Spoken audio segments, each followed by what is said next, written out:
Hari ini Minggu, tanggal 20 November tahun 2022, telah terjadi longsor di Jalan Lintas Sidikalang, Subulu Salam tepatnya di Desa Sukarame Dusun Petal, Kacimbe, kilometer 162-163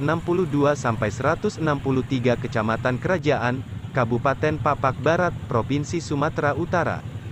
Kejadian tanah longsor yang menimpa badan jalan tersebut terjadi sekitar pukul 10.30 WIB pagi.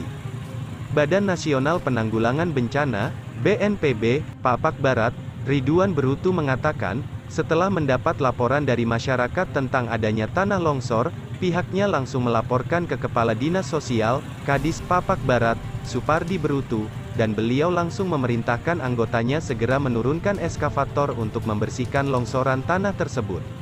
Kapolres Papak Barat AKBP Rocky Hamar Paung, SH, SIK, MH, juga turun ke lokasi untuk meninjau tanah longsor itu. Pihak dari kepolisian bersama dengan TNI siap untuk membantu terutama untuk membuka dan tutup jalan, supaya masyarakat pengguna jalan yang memakai kendaraan roda 2 dan 4 atau lebih, dapat melintas walaupun sedikit macet, mengingat jalan dimaksud Jalan Lintas Sumatera, Jalinsus, menghubungkan Provinsi Aceh dengan Provinsi Sumatera Utara. Di sekitar lokasi terlihat pohon kayu besar ikut amblas dan menutup hampir semua badan jalan.